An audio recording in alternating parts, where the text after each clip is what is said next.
Good morning. Welcome to the first session of the Keene School District annual ballot. My name is Kathleen O'Donnell. I'll be the moderator for today's proceeding. Before we begin, I would like to have everybody who's in attendance please stand for the Pledge of Allegiance.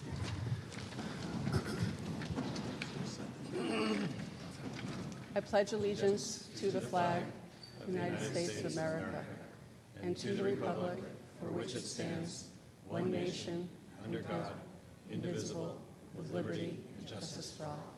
Thank you. I'd like to give thanks first to CheshireTV for broadcasting this meeting to the audience in Keene, and I'd like to thank everybody for coming out. All the registered voters in Keene will have a chance to speak here today. I'd like to go over first a few ground rules for the session today. Anybody who wishes to speak needs to be addressing the people in attendance by way of the use of the microphone. The articles will be introduced by number, and then one of the board members will be introducing it, and for the articles that have been brought forward by the public, the person who authored it will be able to present it. I will seek to have a person move and second the consideration of the article. Upon being properly moved and seconded, a person will be recognized to explain and defend the article. No one shall speak unless recognized by the moderator. Only one speaker will be recognized at a time, and those who have not spoken on the article will be given, have not yet spoken will be given preference. So I'd like everybody to speak first before the first person gets a second bite at the apple.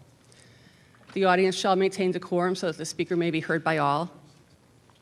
Each speaker shall use the microphone provided by him or her using his or her name and address in the town of where they live.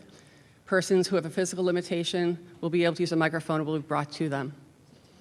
Speakers should be concise and not repeat information already presented. A speaker may speak only with respect to the article on the floor, except a motion to amend the article on the floor may be made, or a motion to call the question may be made. Motions made to amend an article must be made in writing before the end of the debate. Only one motion to amend will be allowed on the floor at a time. And motions have to be worded in a positive way. So if you try to amend it and have it be that it is a negative result that's being voted on, that won't be accepted. It has to be specified so that it's a positive outcome. And there could be calls for the question to come forward can be made. That will require 2/3 or more of those voting to pass it. Speakers shall maintain at all times respect for those in attendance and address only the article and not direct comments other than questions to other individuals. The moderator may choose to allow a person to respond to a question raised from the floor. Speakers who are repeating points previously made in the discussion or who are taking excessive time will be asked to end their presentation. And if a person behaves in a disorderly manner, they could be asked to leave. Hopefully we won't get to that situation.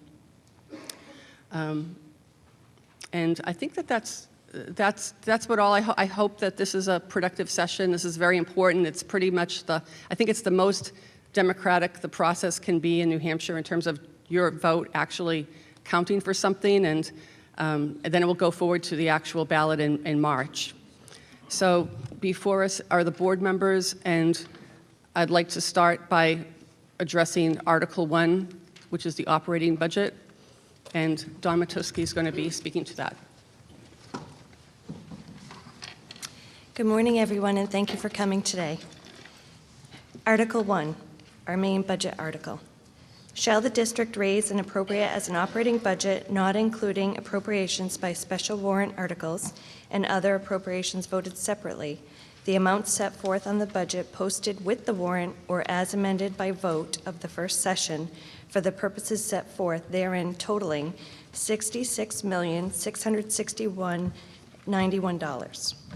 Should this article be defeated, the operating budget shall be $66,327,189, which is the same as last year, with certain adjustments required by previous actions of the district or by law, or the governing body may hold one special meeting in accordance with RSA 40.13, 10, and 16 to take up the issue of the revised operating budget only.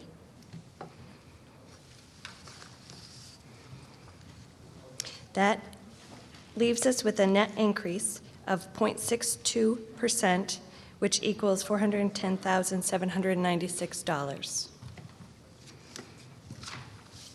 What that will mean for the property school tax increase is 1.05%, equating to $20.44 per $100,000 house. Are there any questions? Oh, I guess, just to interrupt, I just want to add that there's been a request for a secret ballot made. So before we start into the discussion, I just want everybody to be aware of that. So we won't be calling a vote on the question by just an open forum, but we'll be using the yellow papers that you've received at the start. So thank you, Dawn. Is there any discussion on the motion? Actually, I'd like to entertain a motion for the discussion. Move to open discussion on Article 1. Okay. Is there anybody who would like to speak to Article 1? And just if you could state your name and your address, please. Sure. Oops. John Lupa, 45 Dale Drive. I'd like to make a motion to amend the operating budget by $311,425 to make the total $66,972,516 in hopes that the $311,425 can go towards the teachers' step increases that they will be without next year. There's a motion on the floor, and Mr. Lopa, can you just reiterate the amount that you're looking for? An additional $311,425. Okay, there's a motion on the floor to amend the Article 1. Is there a second? Second. So moved. Okay. Is there discussion on the motion? Would you like to speak to it, Mr. Lopa? I think it's pretty cut and dry. There's no step increases for teachers. It's a 0% raise anyways, and this would allow the steps to happen for the teachers union. Mr. Roberts, I believe you raised your hand first. I would oppose this, and the big reason I would oppose this, I think it was 2007 when I was the chair of the Finance Committee, and while chair of the Finance Committee, we had a default budget that was significantly less than the regular budget, and the voters of Keene overwhelmingly defeated the budget, and I think that's the only budget they've at least defeated in the past 20 years. And if you add $300,000, you could be looking at a default budget about $600,000 to $700,000 below the regular budget. And if the voters vote that down, then we would have to come up with about $350,000 in cuts. And so it could do the exact opposite. We would have to find cuts. Well, the superintendent and the principals would have to get together and find cuts. You would then risk the opportunity of cutting programs, and you would even risk the opportunity of having to rift some people. And also a budget, a number like this, it would have been much better if it came sooner, because then the superintendent and the rest of the principals and administrators could have got together and decide what was going to be the best interest if this was to pass. Right now, if it fails, they have no plan what to do, and so, like I said, they would only have a short period of time to make the cuts to come up with the July 1st deadline for the new budget. Thank you. Mr. Dowling? I think Mr. Roberts addressed the default budget concern. I do want to add, and I think, John, I think you referenced this. That's very loud. I think you referenced this in your actual motion. Any changes to the budget that get passed by the voters today are legally only dollar amounts. The board does have the discretion to choose where to spend it. Generally, it would be a really bad idea if you folks added money to the budget for a purpose and we ignored your will. But it is important to know that we aren't constrained by that. I guess my other concern with this motion is we asked for legal advice. We had a feeling that you might be making this motion or that somebody else would be making this motion.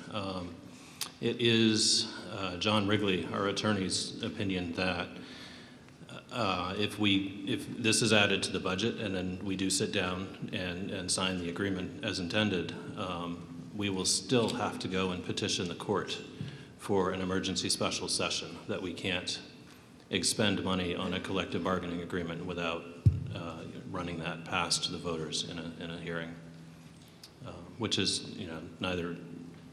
It's just something else to think about as you consider what to do with this motion.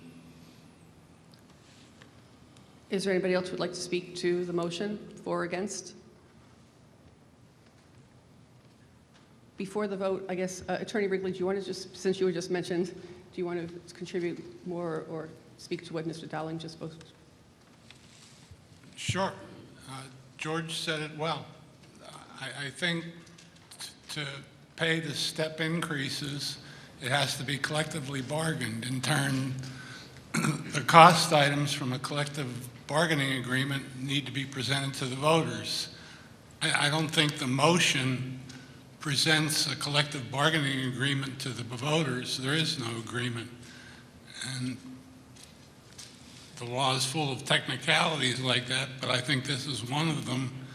If we're going to raise $311,000, we have to do it at a meeting on an agreement that's been made between the two parties, and we don't have that today. Thank you. Ms. Hay? And I would just not be in favor of adding an agreement like this outside of a collective bargaining process.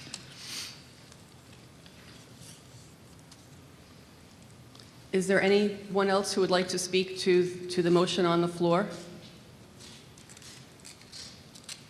If not, I'd like to call the vote. And it's by secret ballot, so if you'd like to take your yellow papers, all the Keene residents who have received, Keene voters who have received their papers, and take the bottom of the first page, which is question A. Right? Yeah, this is on the, yes, this is on the, actually, this is on the motion. So let me just ask for a second. Okay.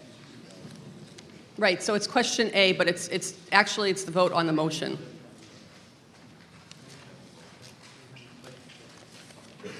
Right, the motion to add $311,425 to Article 1, the operating budget. So if you take your slip and make your vote and then drop it in the box in the back of the auditorium, there's one on each side. Only in a tiebreaker. So then if it's hello, everyone. The motion fails, 18 for, 40 opposed. Is there any more discussion on Article 1? Any other requests to amend?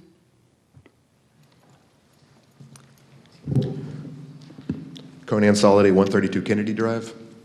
I'd like to make a motion to amend to decrease the operating budget by $410,796 to match last year's operating budget.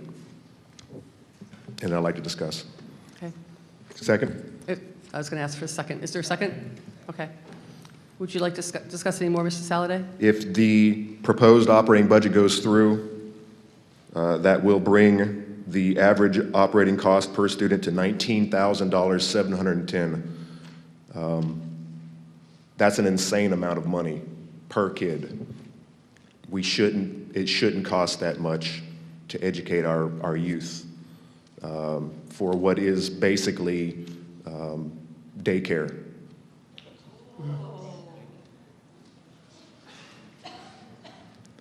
The amount of money being spent, $250,000 for the life of a kid, we should be turning out engineers, rocket scientists, doctors, and yet half of these kids probably couldn't pass an entrance exam in the local college. Almost $20,000 per kid is just, it's absolutely insane. And this operating budget is hurting our community seriously. The kids can't even afford to live here when they graduate. This 52% of my property tax is what is hurting this community, and this budget needs to go down. Keene State College is doing it. Over $5 million in cuts. They've had to do it, they're gonna do it, and they're gonna survive. This school system can do it as well. Thank you. Is there anyone else who would like to speak to the motion? Mr. Dowling? I think Conan probably sank his own motion with his insults to the school system, but you may be right. $19,000 may be an insane value to educate a child, but it is the value to educate a child. We'll probably get into this more deeply when we get to the petition articles directly addressing cost per student, but this district is right in line at this point with the average cost to educate a student in this state. And that has been the result of 4 or 5 years of very hard work from the administration and the various boards to control our spending, to look at the size and number of schools that we need, and to change our way of budgeting to a responsible need-based budgeting system. There's been countless hours put into this budget by the administrators from the central office and from the building principals to make sure that we are only asking for what we need. And then after that comes to the board, there's countless further hours while we grill all of those people from up here to make sure that our budgets are responsible. I really stand behind the budgeting system that we use right now and would strongly oppose this motion. Please identify yourself and your address, please. Whoa. My name's David Crawford. I live at 36 Marlboro, Keene. I heard somebody say on the radio the other day that there are less students, but yet the cost keeps going up. And I'm not understanding the logicalness of that. I mean, most people wouldn't, I think. And it would make one think that there's efficiency problems. So that's one thing. And then, oh, that fellow just said, well, if you make the school representatives mad, that's gonna make them vote against this and take money out of the pockets of Keene residents, which sounds like they're gonna vote out of spite to take money from the taxpayers, which doesn't seem like a good reason to vote against it. That's it, thank you. Thank you. Susan Hay? Well, there's so much I could say, but just the characterization of the education in this community and the work that the educators do as daycare is as wrong and as inappropriate and as in my mind it could be. It does not accurately reflect what goes on there. I think many times we've gone over the reason that our budget is up, but our enrollment is down, and I think that's worth asking, perhaps, Tim or somebody to kind of give the, or maybe Dawn to give the overview of that, because intuitively, of course, that looks confusing, but it's the devil's in the details. So I'd like to suggest that somebody actually take that on. Mr. Roberts and then Mr. Freeman. Okay. For someone who's been here a long time, some would say far too long, there's been a lot of changes over the years. When we talk compared to Keene State College, one of the problems with Keene State College was administration. What we have done over the past couple of years, we have eliminated a lot of administrators. We've cut that cost, and we've gone down from 5 schools to 4 schools. Also, it isn't fair to go and say costs keep going up, keep going up. Yes, they are, but one of the things that people don't understand, because of cuts in staff, cuts in administration, the percentage or the rate of growth has been greatly decreased in the Keene schools. And right now, when you go to historic, in this book, the handout most people have, right now, the margin between what the state is and the Keene average is $106. And before, it was almost $1,100. So we're working to reduce costs. We're working to reduce the level of the increase, because everything increases every year. Just the fact that we have a contract and then the contract goes up, that is a cost. And when you look at our budget and how's it going up, it's really small. I remember back when the budget used to go up 6% and 8%. We've listened to the people of Keene. We have slowed down the growth of an increase. The board, the administration, especially Tim, we go over it with a fine-tooth comb. We do not want anything that's not needed in the budget, because we understand how much the people of Keene worry about their tax burden. Okay. Mr. Freeman? Ian Freeman, 63 Emerald Street in Keene. I just wanted to address what Mr. Downing had to say. You said this is the value of education, and I wonder if you went to a government school economics class, because this value is completely arbitrary based on the fact that you, and I think that many of you guys, are trying to do the best you can inside a broken system. It's based on the fact that you guys are part of a monopoly. You have a monopoly on violence, and ultimately you said you were asking for what you need. If people don't pay, if they don't want to pay, they're going to have their house taken from them. So that's not asking. You know, you're demanding what you want. And in a marketplace, which we don't have, in education, you'd have competition, which would drive prices down and would drive quality of service up. But you guys don't have competition, so you can just take whatever you want. Thank you. I just want to say, in the future, if people who are speaking cannot address their statements specifically to members of anyone else in attendance, that would be appreciated. Anybody else who would like to speak for or against the motion on the table to amend the budget $410,796? Ms. Maczewski? Yes, so we have looked at cost per pupil, as that is what everyone is talking about, and efficiency gains. And if you see, we have a number of slides, and I believe they're in your handout as well. It shows that over the years, as you saw, the increase, that was when we did start seeing a decline in enrollment. And if you see that spike, then you see it decreasing. And as it decreased, we closed an elementary school. We have elementary school sections from 72 to now 60. We have had to eliminate positions at different schools, at the middle school and at the high school. So we have been taking into effect the declining enrollment. As you all know, even with declining enrollment, costs are still on the rise. So to have a less than 1% increase to a budget, that's just to continue to maintain our school system. Anybody else who would like to speak for or against the motion that's before us? Okay. I'd like to call the vote to the question. That will again proceed by secret ballot. That will be question B. The motion is to amend the amend the budget to remove $410,796 from the budget.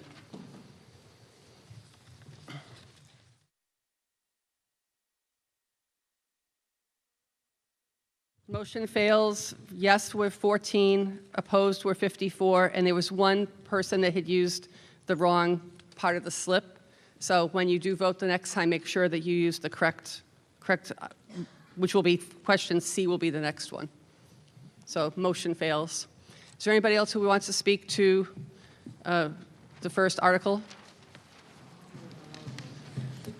Conan Soliday. Just had a question for the board members. There's a very good chance that the default budget will win in March. Where do you plan on deducting the $300,000 if that was to go through?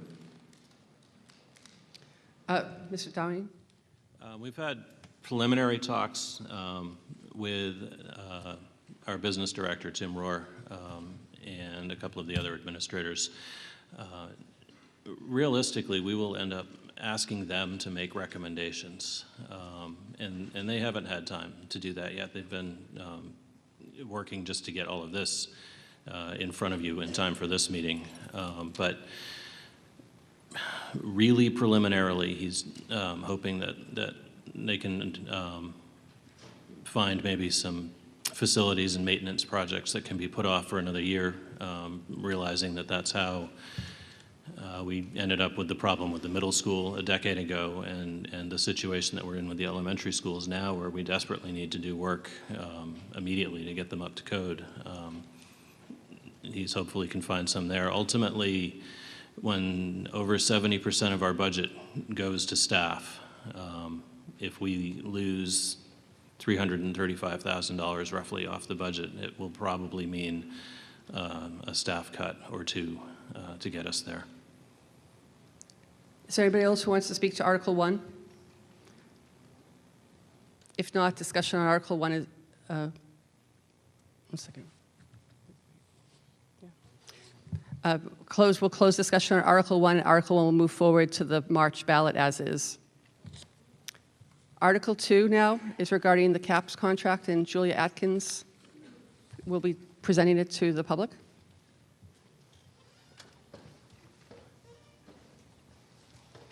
Good morning. Article 2 is the CAPS CBA, and it's to see if the school district will vote to approve the cost items included in the collective bargaining agreement reached between the Keene Board of Education and the Keene Association of Principals and Supervisors, which calls for the following increase in salaries and benefits at the current staffing level. Fiscal year 18-19, $28,848. 19-20, $36,360. 2021, $33,548. And further to raise the appropriate $28,848 for the current fiscal year. Such sum represents the additional costs attributed to the increase in salaries and benefits required by the new agreement over those that would be paid at current staffing levels.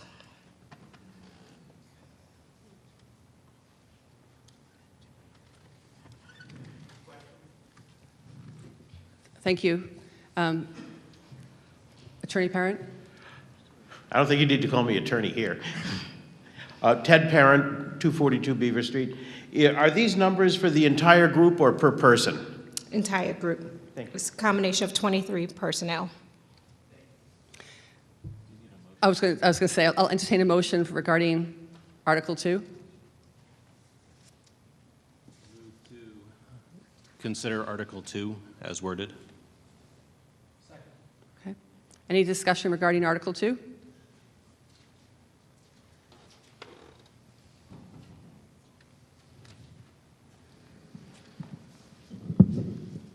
Tom Driscoll, 323 Washington Street, Keene. And I'd like to mention just one little thing on this. And it'll come up with the teacher's salary or teacher's contract next year possibly.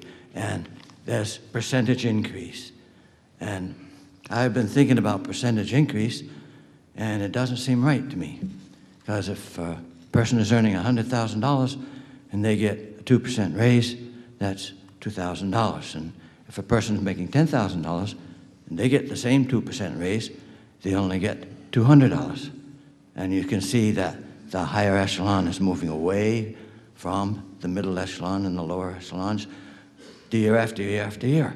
I think if one person gets $200 raise, everybody ought to get $200 raise.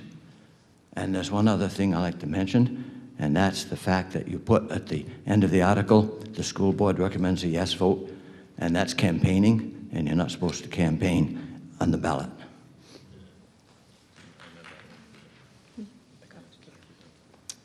Mr. Dowling?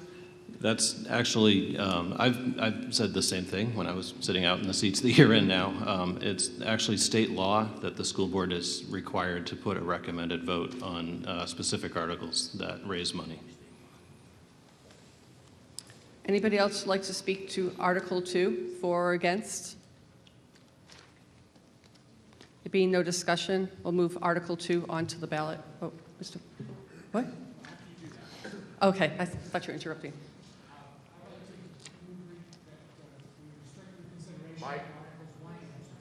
Microphone. Use the microphone.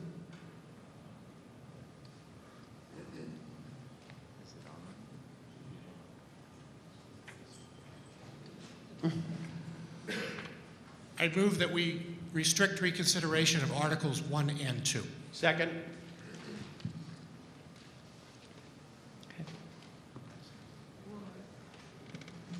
So move on to Article 3. You have to vote on that. Okay, yeah, vote, hand vote, voice vote on move to a move to restrict reconsideration. There was a second. All in support of the motion to restrict Articles 1 and 2 being reconsidered? Aye. Opposed? Nay. Okay.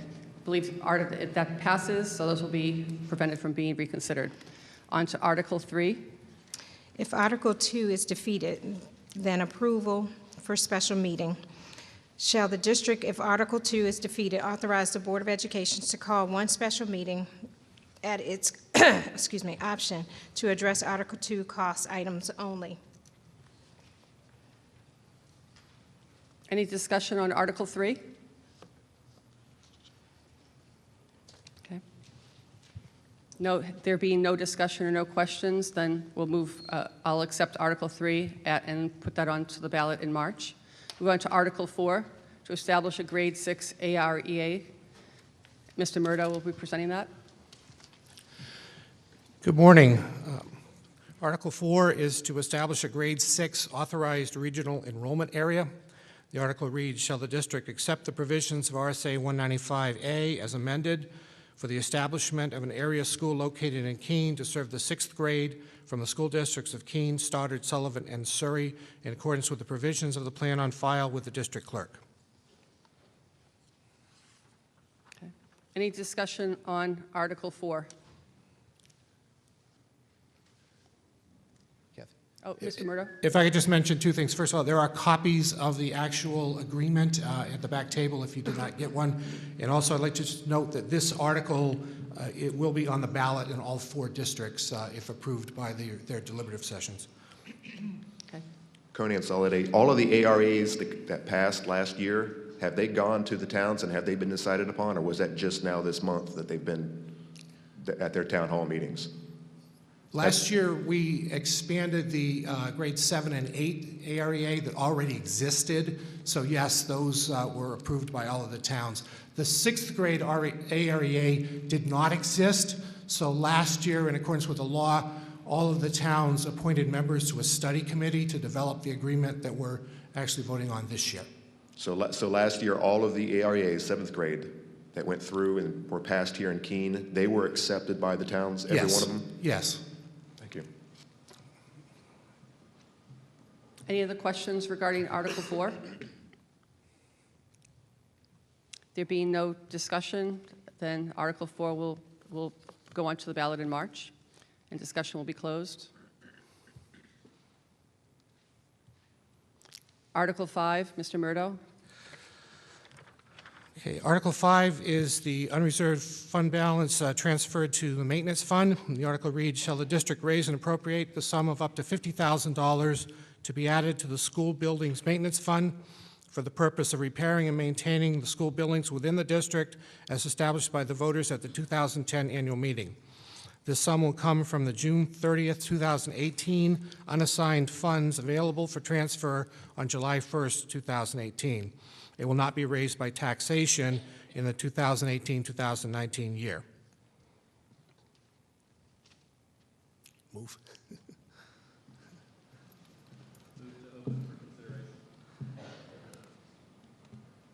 Okay. What is the current balance? Current balance is $587,000. And I'm going to ask for the Article 6 as well. Do you happen to have that figure? I don't, but the speaker will. Okay. Thank you. I didn't mean to cut you off, Mr. Sally. I just wanted to just focus on that first article for now. Is there anybody who would like to comment or ask a question regarding Article 5 otherwise? There being no discussion on Article 5 will be closed, and we'll move on to the March ballot. Article 6 will be presented by Susan Hay. Well, before you do, Oh. I move to restrict reconsideration of Articles 4 and 5. Okay. Second, I heard? Okay. All in support of stopping restricting reconsideration of Articles 4 and 5, please say yes or no. Yes? Yes. No? Okay. The yeses carry. So that motion is granted. Those articles are restricted from being reconsidered. Ms. Hay? Okay, Article 6. Shall the district raise and appropriate the fund of up to $50,000 to be added to the Special Education Trust Fund for the purposes of addressing unanticipated special ed costs as they may arise in the course of a fiscal year, as established by the voters at the 2015 annual meeting? This sum will come from the June 30th, 2018 unassigned funds available for transfer on July 1, 2018, and will not be raised by taxation in 2019, 2018. And as you can see, anticipating, whoop, it went away. Well, at any rate, we have a little over $100,000 in the fund at this point. And it's up there.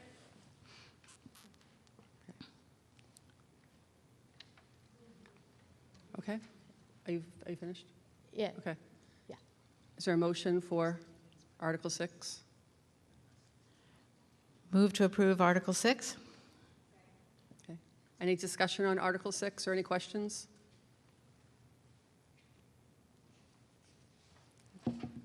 There being no discussion or questions on Article 6, that shall move on to the final ballot. Article 7 will be presented by Mr. Downing. Article 7 is adjacent land purchase authority. This is on the warrant every year. Some years it passes, some years it doesn't. Shall the district authorize the Board of Education to lease or purchase land or land and buildings for school purposes, as such land or land and buildings may be adjacent to any school buildings within the district and or adjacent to streets which border such school buildings within the district? Thank you. Is there a motion regarding Article 7? Move to adopt Article 7. Okay. Any discussion or questions regarding Article 7?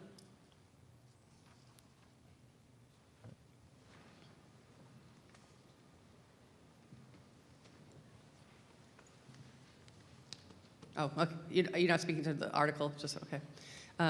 There being no discussion or questions on Article 7, I'll close the discussion, and Article 7 will move on to the March ballot. Move to restrict reconsideration for Articles 6 and 7. Okay. Second? Okay. Taking a voice vote on restricting reconsideration of Article 7. All in favor of restricting? Point of order, that was 6 and 7. Oh, 6 and 7, okay, excuse me. Articles 6 and 7. There's a motion to restrict reconsideration of Articles 6 and 7. All in support of restricting reconsideration, please say yes.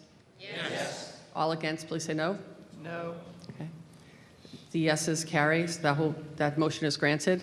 We'll move on to Article 8, petition article to reduce costs and average. That's presented by, that's not a board petition. Coney and Soliday, 132 Kennedy Drive. Shall the district reduce the total average operating expense per enrolled student by $500 every year until the district's average operating expense per student matches the New Hampshire state average? This reduction will take effect on the 2018-19 school budget. When I wrote this warrant up, as Chris Roberts mentioned earlier, there was a significant difference. $11,000, I believe, or I'm sorry, $1,100 as compared to the 100. But I'll still take the 100. I move to put this petition warrant article forward. Okay, is it, okay, there's been a second discussion on the article? I have a motion to amend. Do you want that now, or do you want that after? No, we can, actually, I think that for this article, I think it would be good to have discussion first, and then you'd be the first motion to amend it. I think that makes sense. Ms. Hay? The administration and the school board here has made, I would say, dramatic progress in reducing the cost per student and getting it within, as we discussed, $100. And keep in mind, that was done while having to fund, significant renovation in our elementary schools. For the life of me, I can't figure out why you would want to restrict the board, when they are within $100 of the average. That is essentially at average. Any other questions on Article 8? Ms. Petrosky? Not so much a question, just another clarification. All of those changes had been made with declining enrollment. We are at a flat enrollment, so doing that would, again, impact programs and resources needed to support our schools at their current state. Mr. Murdo? Yeah, we've had this discussion before, but maybe I'll ask a question from the petitioner. I don't know how we actually do this in a practical sense. First of all, the numbers that you get from the state website, I assume that's where you're getting them from, say right on there that you have to be careful using these numbers to compare districts because of different accounting practices, different organizational practices that exist around the state. So I'm not sure how precise a number you can get and how we actually work to get it. And another thing to remember when we talk about declining enrollment, we could lose 100 students in the district from year to year, but they're spread over 6 schools and 13 grades. So we may not be able to reduce one classroom with that spread of where the students go. So the cost essentially doesn't change. Our revenue changes because the state and the federal government base most of the aid we get on numbers of pupils. So we're going to get less money.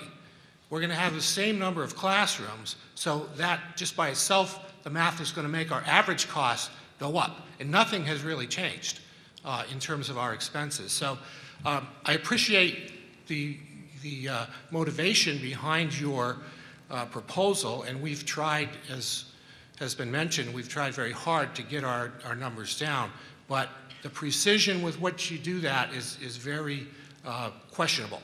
So I would suggest if we're going to do something like this, we need a range, not a number. And we need to take into effect the differences in practices amongst the districts that we're comparing ourselves to. Okay. Any other discussion on the pending article, Article 8? Mr. Roberts? There's a lot of things that usually don't pop up when we're talking about the budget. The cultural diversity in Keene is finally happening, and that we have a great program at Franklin School for English second language. And as that grows, that has some costs. We need to help teach the individuals English and make them productive members. We ensure that every child that comes into Keene gets equal opportunity for education. Another thing that going under the wire or the scope, the number of children that are homeless. The number of children that are homeless in our school district is unfortunately going up.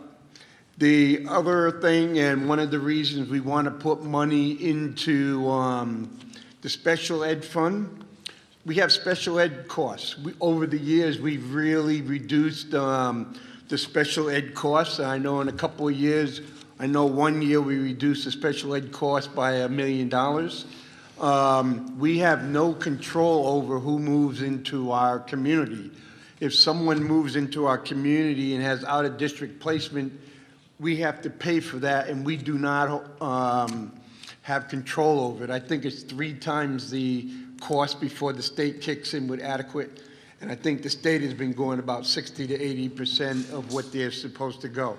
So there are other underlying costs, and there's no way that we want to put a limit and have a student come in and say, I'm sorry, we don't have enough money to provide that valuable service. So even though we're changing, we're getting economic diversity, on the economic, culturally diversity. We have more children that are homeless that we're taking care of, and we're taking care of more special needs children.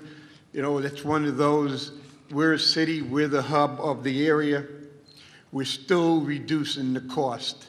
And to do all that and get it down to $106 or $107 goes to show how much work that the administration has been doing. Mr. Parent?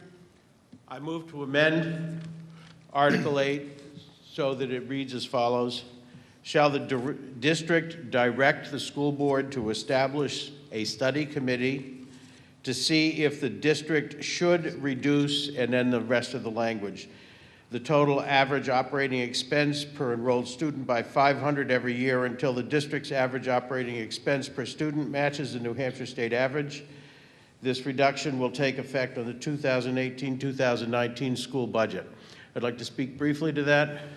Is there a second to the motion? Okay. Go ahead.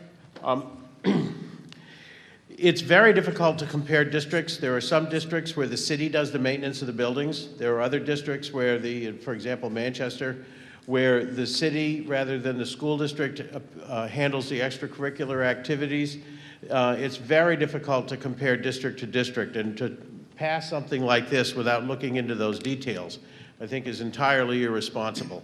So I think a study committee is absolutely the way to go for this. Okay. Ms. Hay? I'm sorry, I just don't think we need a study committee for this. I think that the school district's performance on this issue is extremely strong. I think we have reduced costs responsibly.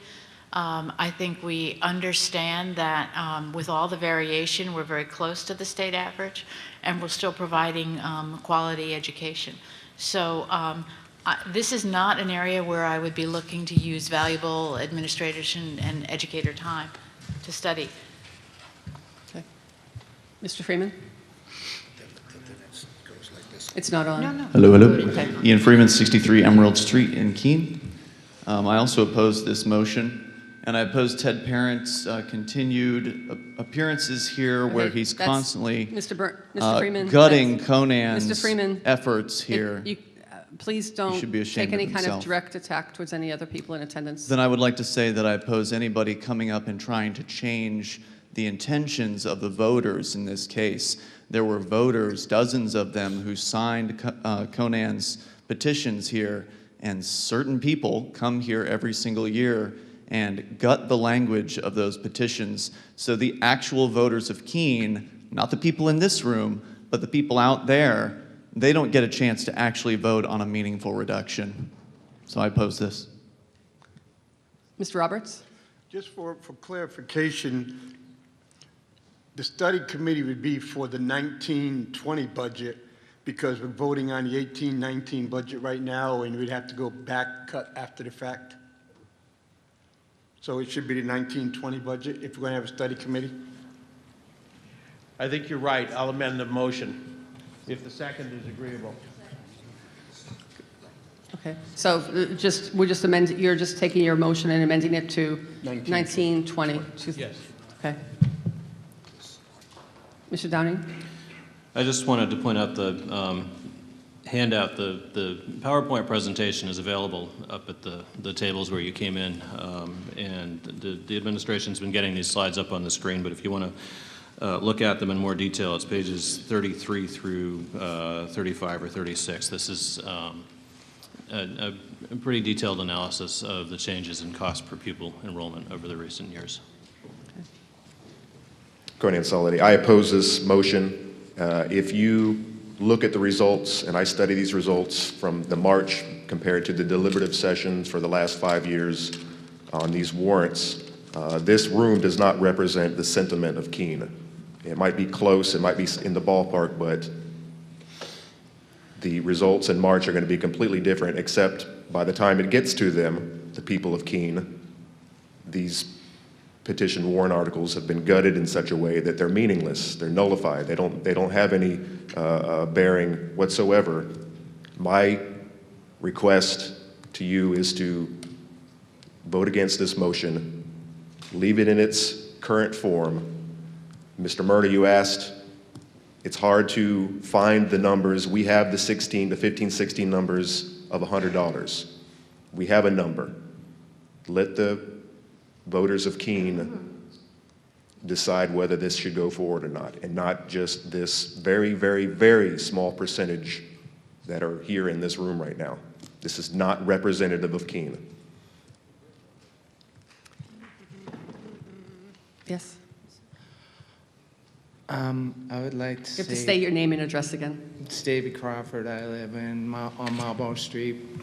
I say let this petition go on the ballot as is and let the voters decide. Pretty much that's it. Thank you. The motion is on the floor. Is there anybody else who would like to speak for or against the motion? Okay. So I'll call the vote by secret ballot as has been requested. It's been requested by petition. It will be question C, and just for clarification, it will read, shall the district direct the school board to establish a study committee to study the total average operating expense per enrolled student by $500 every year until the district's average operating expense per student matches the New Hampshire state average. This reduction will take effect on the 2019-2020 school budget. It's ballots, yeah, question C on your yellow ballot. Okay. Attention, everybody. So the motion as presented, question C, to amend the wording of Article 8 fails. 34 in support, 37 against. So.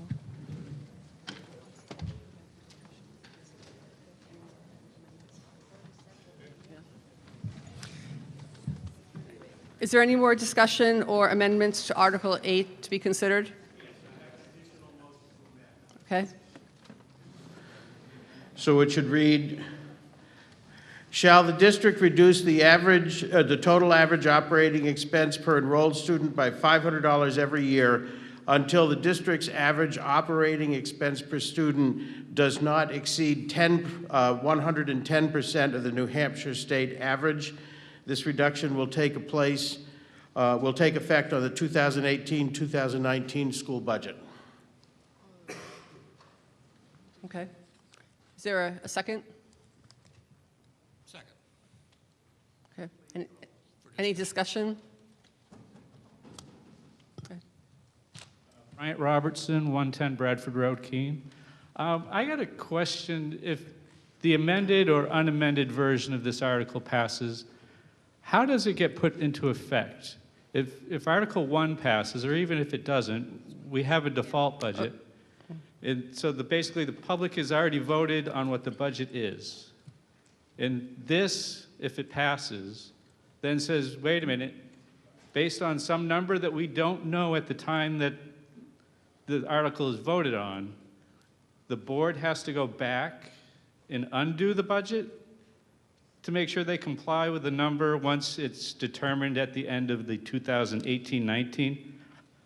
Logistically, can somebody explain to me how we make Article 8 work?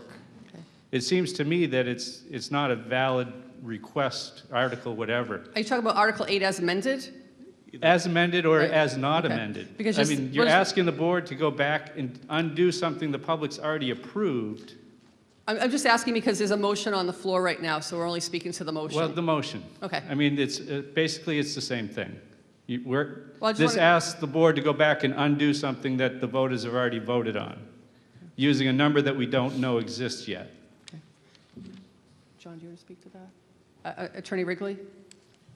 I think it's a great question. I'm told by the Department of Revenue Administration that Article 8 would be advisory only, that the budget is passed under Article 1 or the default budget, if that carries, would be approved by DRA, and that would establish our tax bills, and then the board would have whatever obligation it feels it has to spend money in accordance with however Article 8 passes, but DRA interprets this as advisory only. That remains to be seen, whether there's lawsuits about it, I don't know.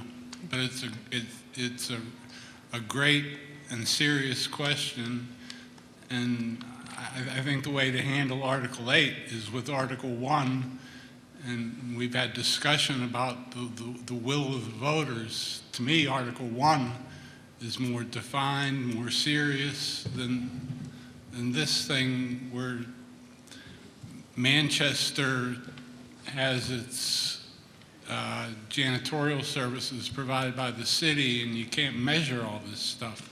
Our Article 1 is a detailed way to address this, and that's the way this meeting was intended. A few hands went up, Chris Roberts, and then Mr. Freeman and Ms. Hay. The first question was like before. We're talking about the 1920 budget, not the current budget we're hoping to vote on. And the second, I don't know if I heard this correctly.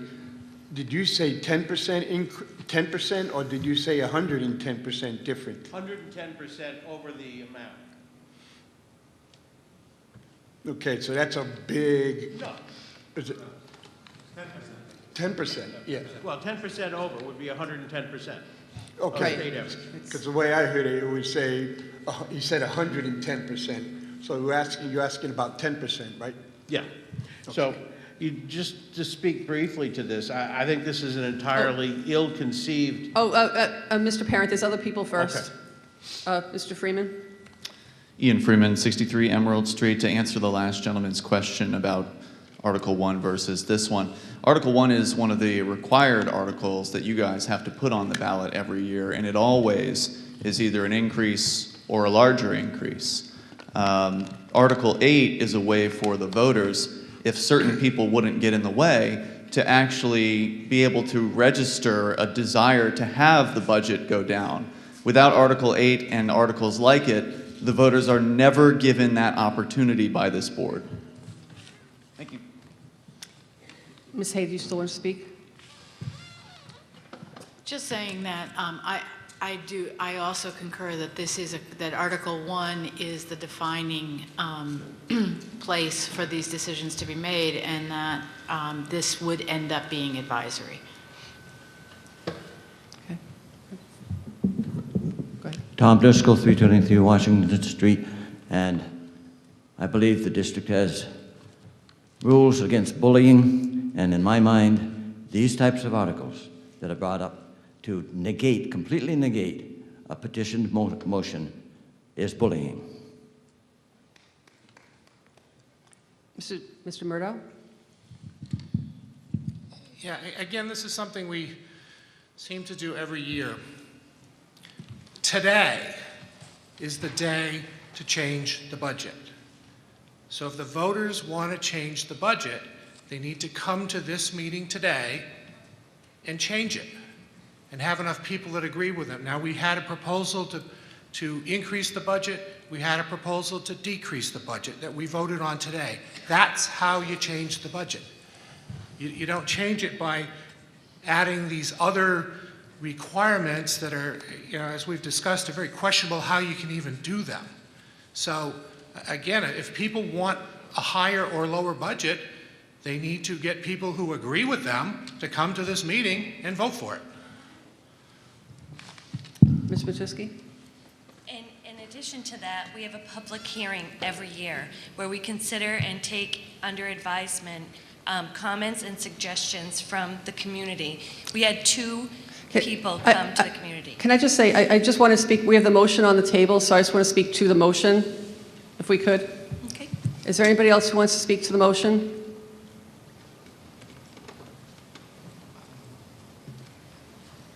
Very briefly, I think the entire idea of petition Article 8 is ill-conceived, and this is the best way to make sure that it doesn't have any bad effect on the district.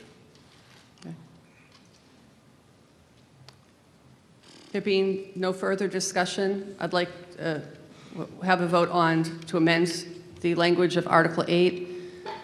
And so it shall read, shall the district reduce the total operating expense per enrolled student by $500 every year until the district's average operating budget per student does not exceed 10% over or 110% of the state average. This reduction will take effect for the 2019-20 school budget. And use question D on your yellow ballots, please. D. D as in David. Attention, everybody. Question D, the motion to amend the language that included not to exceed 110%. It passes 45 yes, 30 no. Any more discussion regarding Article 8? Move to restrict reconsideration of Article 8. Motion, no. I was going to say to have the motion go. I was going to say right. I haven't officially said that the motion goes withdraw onto it the till you're ballot. ready. Okay. So, well, we can just hold the motion for now.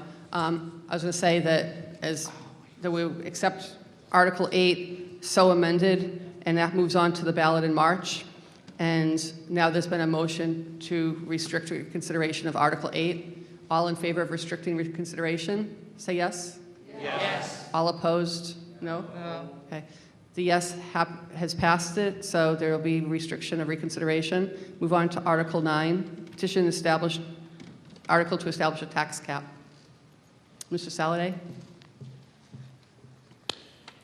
Shall the district adopt the provisions of RSA 32(5)(b) and implement a tax cap whereby the governing body or budget committee shall not submit a recommended budget that increases the amount to be raised by local taxes based on the prior fiscal year's actual amount of local taxes raised by more than 1%.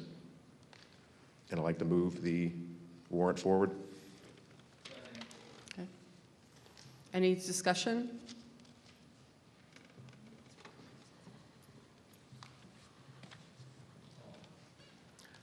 Move to amend the number instead of 1% to 15%. Is there a second? Second. There's a motion on the floor to amend the Article 9 to change the percentage from 1% to 10%. I'm sorry, to 15%. I'm sorry. Thank you. Go ahead. Well, I'm against this motion. I think it's ridiculous. I think Mr. Parent is wasting our time. Let the voters of Keene decide in March. It's that easy. You guys were able to keep it under 1% this year. I think 1% is a good number that you guys could work with. It was said earlier that we have the ability to change the budget on Article 1, and like I said, we do not. The voters of Keene do not, because they're not here in this room, which is sad, which is why I have Article 10, by the way, the petition, to change that system. But this room doesn't represent, it is not reflective of the Keene voters. And so they can't change Article 1. This article, keeping it under 1%, is my attempt to help you, board members, keep the budget under control. Motion on the floor to amend Article 9. Is there anybody else who would like to speak for or against? Tom Driscoll, 323 Washington Street, and I hope you realize that this motion is just to absolutely negate the original petition motion. It isn't an intelligent compromise. So I'd encourage everybody to vote no on the amendment. Anyone else who wants to speak for or against the motion on the floor? Go ahead. I am against the amendment. Just identify who you are. Peter Starkey, board member, 88 Howard Street. I'm against the amendment as presented because I think it normalizes a number that is dangerous. The state could cut millions of dollars worth of aid to this district, and 15% could be something that we have to raise. So I think the number normalizes a dangerous petition. So I would be against this. Anyone else? May I respond to Mr. Starkey? Just go ahead. I understand your position. You may be right that there are times when the number is not sufficient, but I think it's reasonable under the circumstances. I would urge everyone to vote yes. The 1% is artificial. We don't have control over our own budget completely. It depends on state funding and a lot of other things. And an arbitrary 1% is absolutely irresponsible.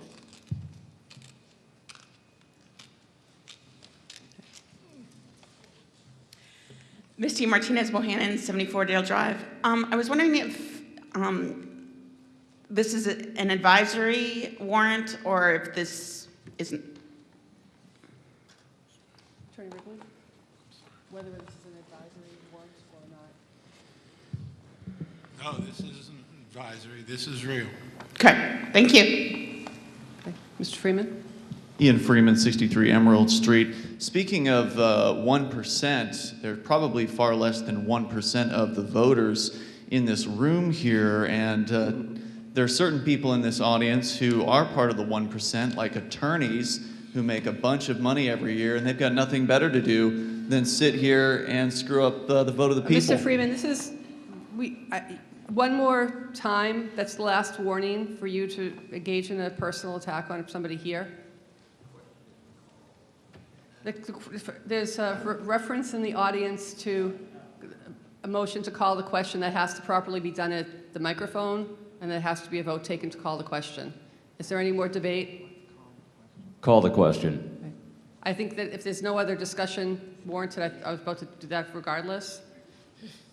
So we'll proceed to question E.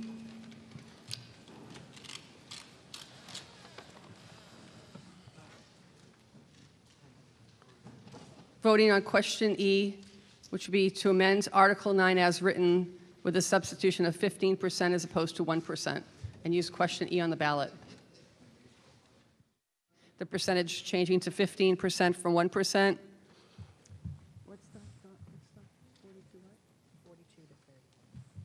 It passes 42 to 30. Any other discussion upon Article 9? Yeah, I'll have something. Is it possible to switch this percentage? It just seems excessively large to,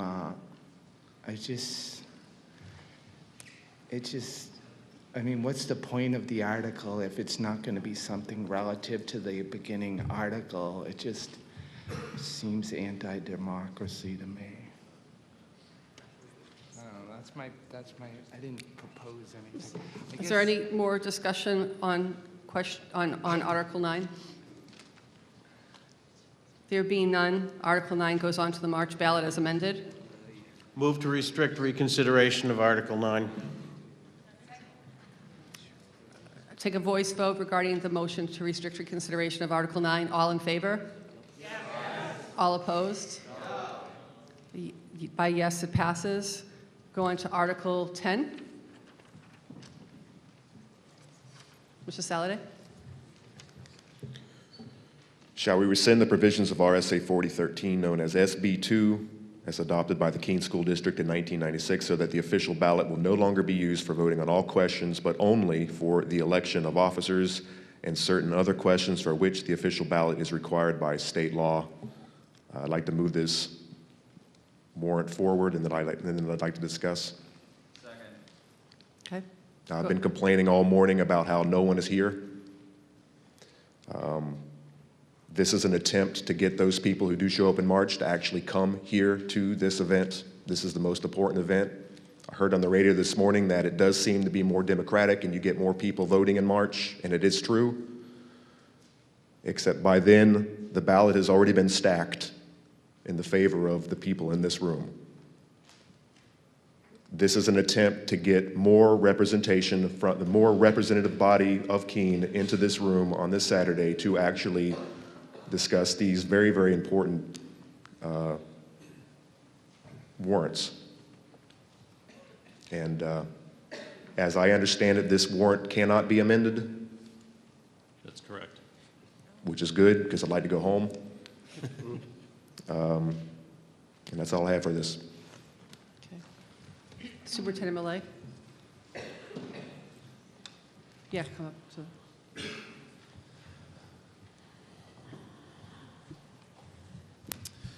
Fully understand that this warrant article cannot be amended, but just as we get ready to go to the polls, I want everybody to keep in mind exactly what this would mean if we were to have a town hall type meeting where everybody has to come together to make these motions, these votes, and everything like that.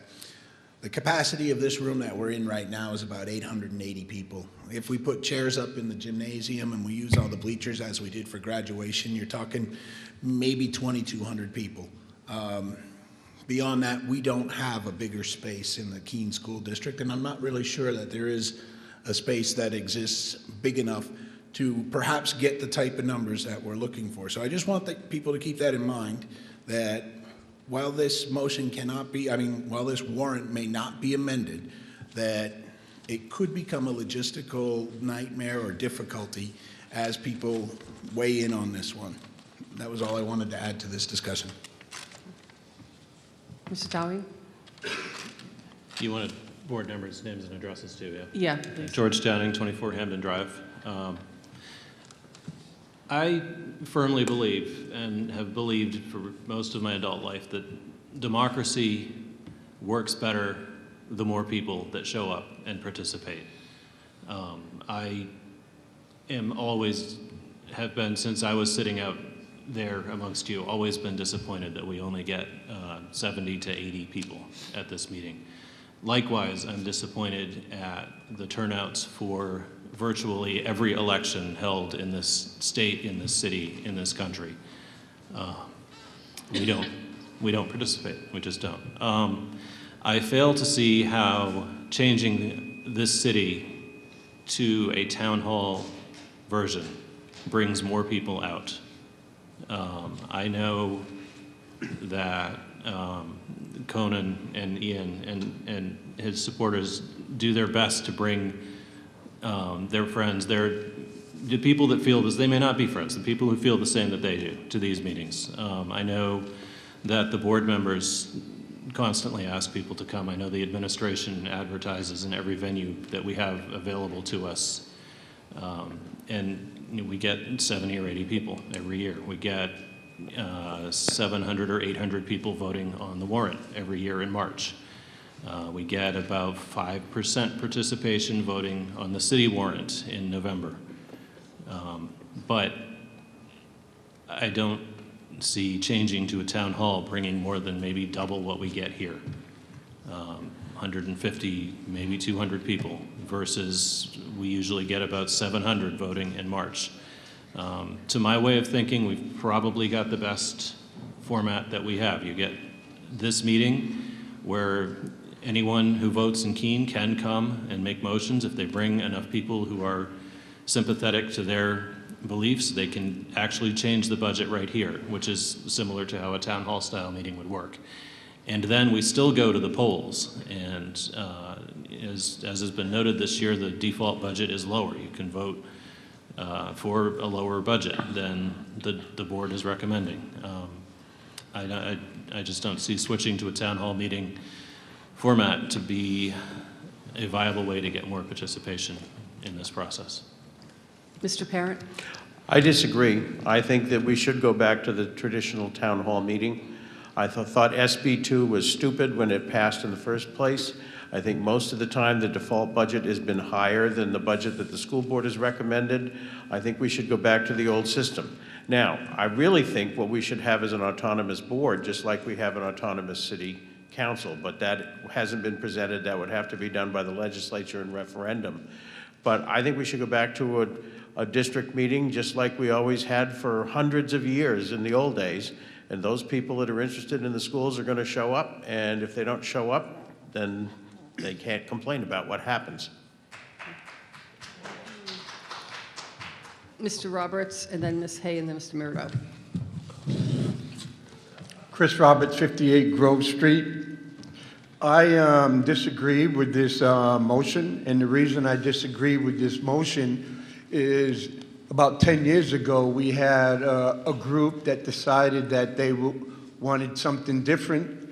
They went into up to Concord, got a bill passed and allowed, and the people here voted. What we used to do is we used to vote every November, and every other year we were guaranteed a large turnout. every 4 years we were guaranteed a large turnout. Voting in March has really changed the number of people that show up. And I've been here where people have come in and packed this area and saying, hey, I want this. I remember back going where they wanted a girls lacrosse team. The people came in, pushed for the money for the girls lacrosse team, and once they got that, they just all left the room. There was a time in Franklin School, we were going to get a teacher paid by the federal government, but the people came in and they said, well, we got this one teacher we want. They came in, pushed the $75,000 into the budget, got up and left. Yes, I would like more people to vote, but under the town hall, bring it in here, people would then become, based on what I've seen in the past 15 years, they would just come here for something that's important to them. Once they got it, they would get out and leave. I would like to have, and I think on the SB2 is the best chance to get as many people as possible to vote, because when people go into that voting booth, they vote their conscience and what they feel is best, not just coming in for just one item. Ms. Hay? I just, I'm sorry. Oh, 33 Pine Ave, Susan Hay, 33 Pine Avenue, Keene. It's just, it's just changing the chairs. It's just changing the where we meet, when we meet. It doesn't change structurally anything about this. We have an ongoing problem of getting people engaged. I don't think what we need is a different format. I think we need ways of getting people more engaged. And there's been a lot of talk about how this is not representative. But in fact, it's, some of these issues that come up year after year, if people don't care enough about it to come here, on a Saturday morning once and then vote for it, this is not egregious to ask of people to be here. And I don't think changing it to a town meeting is going to fundamentally shift anything. Mr. Murdo? Ed Murdo, 23 Acrebrook Road. I don't know, or I don't have an opinion on whether or not the town meeting or the SB2 format is better. And there's pros and cons to either one. And the arguments, we've heard some of them. One of the arguments against SB2 that hasn't been mentioned is with the town meeting, people come to the meeting and they're informed. They hear the discussion and they vote based on what they hear that day, whereas people voting, maybe they're not informed. Now, we do know that there are a number of people watching today on TV, so they're being informed. But personally, I think the jury is out as to which way is better. The way that gets the most people actively and informed and involved is the better way, whichever one that is. But I do think it's healthy for something like this to ask the community. It's been 20 years. It's time to ask the community. Do they like the idea of how we're doing it? Would they rather change back and see what happens? I'm really surprised that I've never seen anything from any of the public policy groups to study this and to make, provide us information. Is the turnout better one way or the other? Are people more satisfied one way or the other? I'm not aware that that information is out there, but maybe between now and March we can try to get that. Maybe I'll challenge the Sentinel to try to get that and provide some information. Certainly, we've got examples of communities that do it both ways. What do people think? But anyway, so I support putting this on the ballot and let's ask the people what they want to do. Okay. Mr. Crawford, I think you want to speak.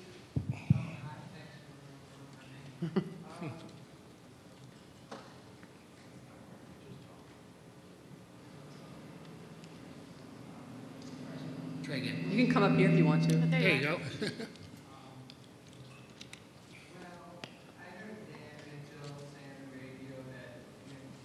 Mr. Crawford, why don't you come up to this microphone here if that one's not working, or go to the other side.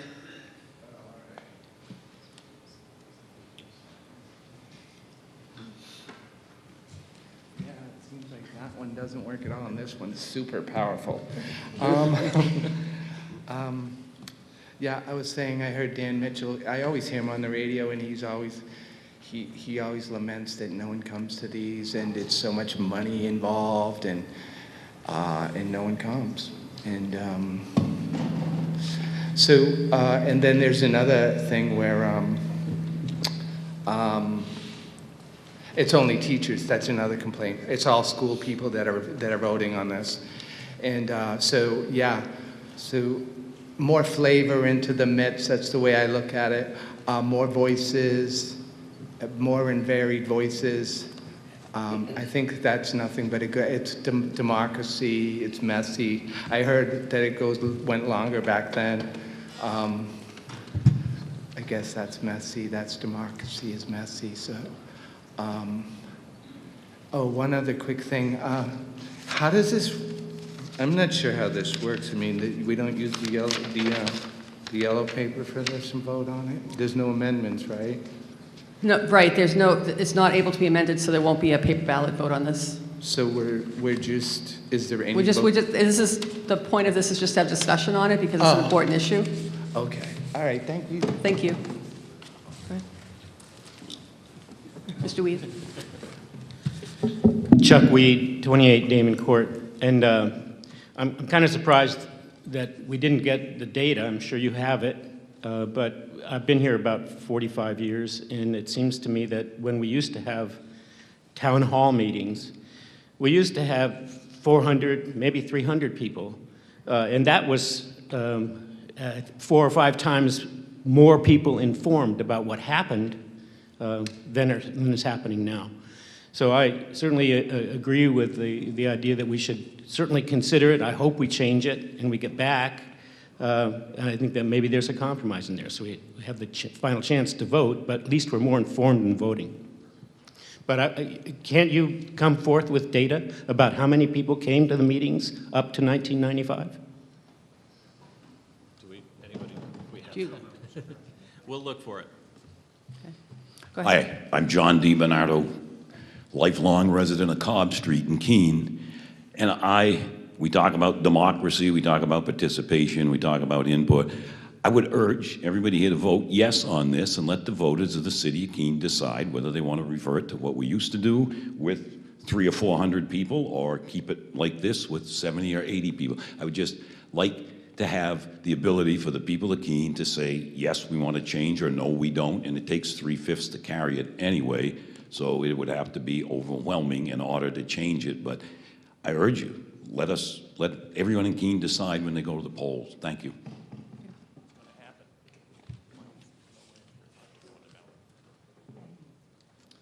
Ian Freeman, 63 Emerald Street in Keene. Wow, Conan and Ted both agree. I think that's a good sign, and I would like to encourage the voters to vote in favor of Article 10 when it comes up to the ballot. Thank you. Thank you. I just want to bring up that it was brought to my attention that Mr. Freeman used a mailing address, but I consider that he's a registered voter. He showed appropriate identification to come in here, so that's sufficient for today. Has everybody else spoken to the article already before Mr. Saladin speaks to it again? Anybody else new? No? Okay, go ahead. The problem with SB 2 is there are too many uneducated voters in Keene who come in March because they believe they're actually going to make a difference. The problem is that the ballot has already basically been decided upon here at this meeting. Going back to town hall will not provide that outlet for the voters. They will either get to vote or they will be forced to come to this meeting, which is what I'm trying to attempt here. Whether it'll work, I'm not sure, but it's got to be a hell of a lot better than what's going on right now. As far as this room not being big enough, 800, I think you said, we have a hard time getting 800 to come out in March. So if we're going to get a quarter of that, even half of that, this room will suffice.